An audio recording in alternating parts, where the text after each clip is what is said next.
Imagine this scenario. It is the second night of a blackout.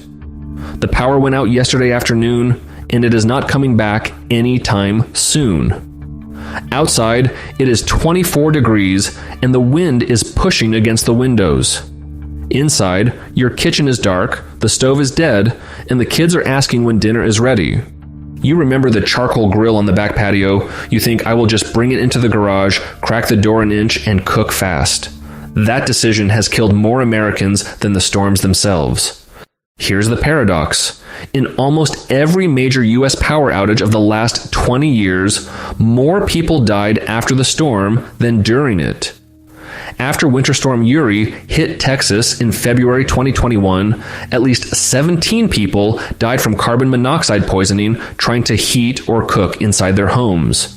After Hurricane Laura, the CO death toll outpaced the storm's direct deaths in some parishes. These were not people who froze. They were not people who starved. They were people who tried to make dinner.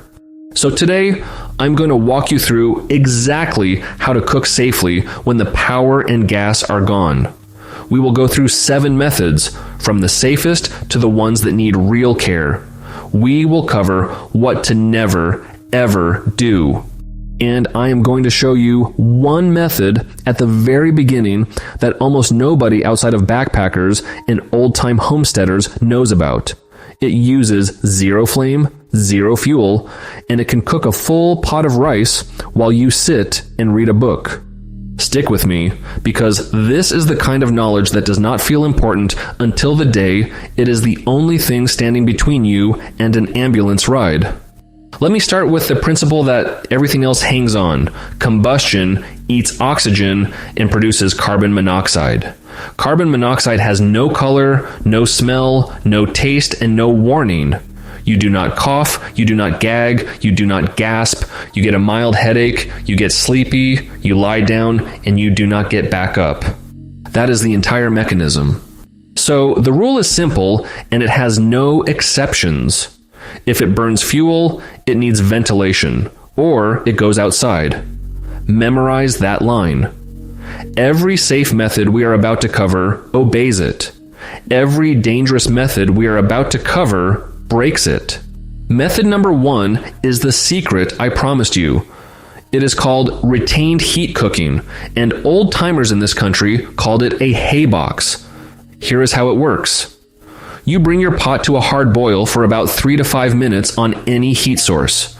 Then you take the pot off the heat, clamp the lid down tight, and bury the whole thing inside a nest of insulation.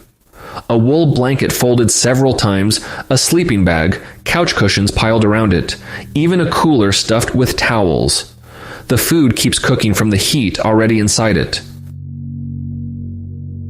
Rice that normally takes 20 minutes on the stove will be done in about 45 minutes in the haybox.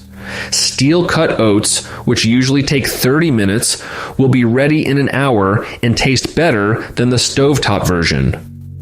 A pot of chili with diced vegetables will simmer itself perfectly in about 2 hours, no flame, no fuel, no smoke. Here is the data that makes this method incredible. Retained heat cooking can cut your fuel use by up to 80%. You boil for 3 minutes instead of cooking for 30. The U.S. military studied this in the 1940s, and World War I era hospitals used it to feed wards of soldiers on almost no coal. Pro tip, pre-warm the blanket nest before you put the pot in, and do not peek. Every time you lift the lid, you dump the heat that is doing the work. You do not need to buy a thing for this. A pot, a lid, and 2 blankets is the entire kit. Method number 2 is the close cousin of the haybox, a good vacuum thermos. If you have a quality 1 liter or 1 quart thermos and you can get water to a rolling boil even once, you can cook a surprising number of meals inside it. Pour boiling water over instant oats and they are ready in 5 minutes. Couscous needs about 5 minutes too and does not even need to be on heat. Bulgur is done in 15 minutes. White rice cooks in about 90 minutes inside a sealed thermos. Even small pasta shapes will soften up in about 20 minutes. The thermos works on the same physics as the haybox, just in a smaller, sealed package. Here is why I am putting this near the top. A decent thermos costs about $20 to $30, lasts decades, and turns one boil of water into 3 or 4 hot meals. If you do not own one, get one. That is your baseline blackout insurance, and it weighs less than a paperback. Method number 3 is the simplest of all. Foods that need no cooking at all. This sounds boring, but in the first 24 hours of an outage, this is what saves you the most fuel and the most risk. Canned chili, canned beans, canned tuna, canned chicken, canned soup, canned fruit, peanut butter, crackers, tortillas, hard cheese, jerky, trail mix, instant mashed potatoes that just need warm water. The U.S. government's emergency guidance recommends a 3-day food supply at minimum, and most of it should be ready to eat. A can of chili eaten at room temperature is not gourmet, but it has 700 calories, it is safe, and it costs you $2 and zero risk of CO poisoning. The pro move is this. In the first day of an outage, eat the food that does not need fire. Save your fuel for day 2 and 3 when the cold canned beans start to feel grim. Method number 4 is solid fuel tablets, the little white squares sold in camping stores and military surplus shops. You may have seen them under the name hexamine or trioxane tablets. One tablet burns for about 8 to 12 minutes and puts out enough heat to bring 2 cups of water to a boil. A pack of 20 tablets costs around $8, stores forever, takes up less space than a deck of cards, and does not leak, evaporate, or go bad. You will need a small folding stand to hold a cup or a small pot above the flame. The folding stoves designed for these tablets cost $5 to $15 and fold flat. Solid fuel burns relatively cleanly, but it does produce some fumes, so the rule still applies. Crack a window. Even half an inch of fresh air across the room is enough to keep CO from building up while a single tablet burns. Pro tip, light the tablet on a piece of aluminum foil, not directly on your countertop. The melted residue is sticky and stains. Method number 5 is the alcohol stove. This is the favorite of long-distance backpackers because it weighs almost nothing and the fuel is everywhere. An alcohol stove is just a small metal cup, often made from a soda can that you fill with denatured alcohol or high-proof isopropyl from the hardware store. You light it, set your pot on a stand above it, and wait. It will boil 2 cups of water in about 8 to 10 minutes. A 1-pint bottle of denatured alcohol costs about $6 at any hardware store and will give you 15 to 20 boils. The fuel is shelf-stable for decades, it does not explode at room temperature, and it burns more cleanly than gasoline or kerosene by a wide margin. This is one of the safer flame options for indoor use, but the same rule applies. Ventilation, always. And one extra warning, specific to alcohol. The flame is nearly invisible in daylight. Do not reach over a stove you think is out. Wave a piece of paper above it first. If the paper smokes, the stove is still burning. Method number 6 is the candle stove. And yes, this works. 3 or 4 large tea lights clustered together under a small metal stand will warm a can of soup, melt cheese, or slowly bring a single mug of water to near boiling. You can buy a purpose-made candle cooker for about $15, or you can build one in 90 seconds out of 2 empty soup cans and a pair of tin snips. This is the slowest method on the list. A single mug of water might take 20 minutes. But here is why I am including it. Almost every American household already has candles in a drawer somewhere. You did not have to plan ahead. You did not have to buy anything. On hour 30 of a blackout, when you have no fuel left and you just need something hot, 4 tea lights and a tuna can stand will give you a warm cup of broth, and that warm cup of broth will change your whole night. Candles release very little CO compared to charcoal or gasoline, but they still consume oxygen, so the same rule still holds. Method number 7 is the portable camp stove that runs on a small canister of butane or propane. This is the workhorse. A single burner butane stove costs around $25 to $35 at any sporting goods store, and the fuel canisters cost about $3 each. One 8-ounce canister will give you roughly 90 minutes of cook time, which is enough for 2 or 3 full meals. Some of these stoves are sold with labels that say, indoor use approved with ventilation, and that label is doing real work. It means the stove was tested for indoor CO output at a specific air exchange rate.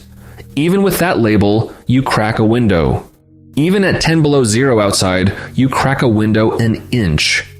The amount of cold air you let in is trivial compared to the carbon monoxide you let out. Place the stove on a non-flammable surface, a metal baking sheet works perfectly, and never leave it running unattended. Pro tip, keep your fuel canisters in a closet inside the house, not in the garage in winter. Cold canisters lose pressure, and your stove will struggle to light. Now, we need to talk about what will kill you. This is the part where I need your full attention. Because every single year, in every blackout, somebody makes one of these mistakes and does not survive it. Never burn charcoal indoors. Not in the kitchen, not in the garage, not in the fireplace, not on the enclosed porch, not in the bathroom with the fan on. Charcoal produces enormous amounts of carbon monoxide, far more than wood or propane or natural gas. The CDC has tracked this for decades, and the pattern never changes. After every major hurricane and ice storm, the deaths come from charcoal grills brought inside. A grill is an outdoor tool. Outdoor means open sky above it. A garage with the door rolled up is not outdoor. A screened porch is not outdoor. If there is a roof, it is indoor. Never run a gasoline or kerosene stove inside. These fuels produce CO, soot, and other combustion byproducts at levels your home cannot clear. Backpackers use white gas stoves, but they use them outside the tent in open air. Your apartment or house has air exchange rates measured in hours, not seconds. You can be poisoned in 15 minutes. Never use a generator inside your home, your garage, your basement, or within 20 feet of any window or door. This is not a cooking method, but it is the #1 CO killer in American blackouts, and it deserves the warning. 20 feet minimum exhaust pointed away from the house. Never use a propane or kerosene torch, a plumbing torch, or a weed burner to cook food. These tools are not designed for it. The flame is not regulated for cooking, and they produce dangerous combustion products at the temperatures they run. Every year somebody tries it. Do not be that person. Never light an open fire on the floor of your home. Not in a metal bucket, not on a tile, not in a non-functioning decorative fireplace. Decorative fireplaces are sealed off from the outside. The smoke and CO go into your living room, not up the chimney. If your fireplace is rated for wood burning and the flue is open and clear, that is a different story. But most American fireplaces built after 1990 are decorative gas units, and they are not safe for emergency wood fires. Now, let's talk about what to actually cook, because the smartest stove in the world cannot fix the wrong food choices. The principle is simple. Minimize cook time, minimize fuel use, minimize risk. Forget anything that takes an hour of simmering. No dried beans from scratch, no whole chickens, no tough cuts of meat. Reach for the foods that finish fast. Instant oats, 5 minutes. Couscous, 5 minutes off heat. Ramen and instant noodles, 3 minutes. Instant rice, 10 minutes. Quick grits, 5 minutes. Canned vegetables that just need warming. Canned soups and stews. Freeze-dried backpacker meals. The kind sold in camping stores, which need only boiling water and 8 to 10 minutes of waiting. A box of 10 freeze-dried meals is not cheap, around $80, but it is a real emergency reserve and it will last 25 years on the shelf. A quick word on water, because cooking and water are tied together. When the power goes out in apartment buildings and many suburban homes, the water often goes out too, because municipal pumps and building pumps both run on electricity. If you know an outage is coming, fill the bathtub, fill every pot, fill jugs and pitchers. FEMA recommends 1 gallon of water per person per day, half for drinking and half for cooking and hygiene. 3 days for a family of 4 is 12 gallons. That is 2 bathtubs and a few jugs. If you are unsure whether your stored water is safe, bring it to a rolling boil for 1 full minute, and that will kill the vast majority of bacteria, viruses, and parasites. While we are talking practicalities, let me mention lighting.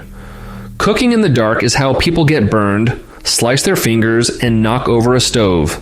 Get a headlamp, not a flashlight, a headlamp.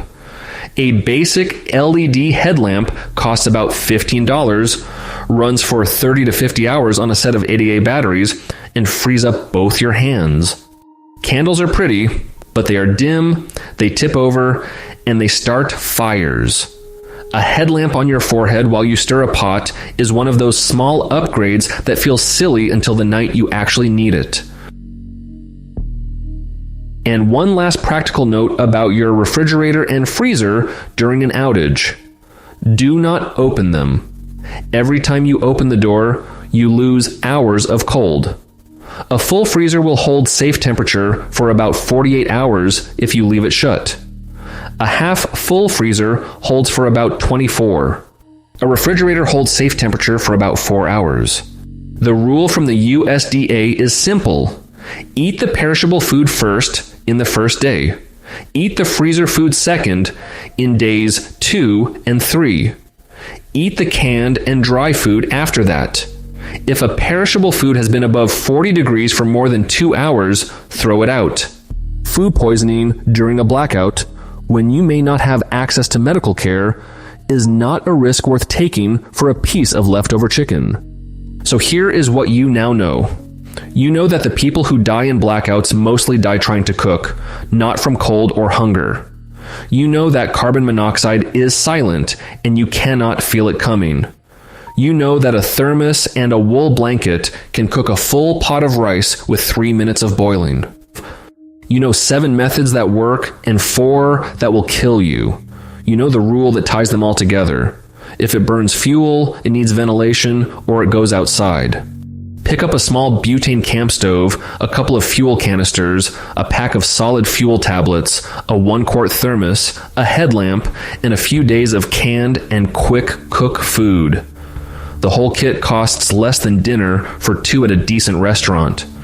And the next time the lights go out, you will be the calm one in the kitchen. Stay safe, stay fed, and I will see you in the next one.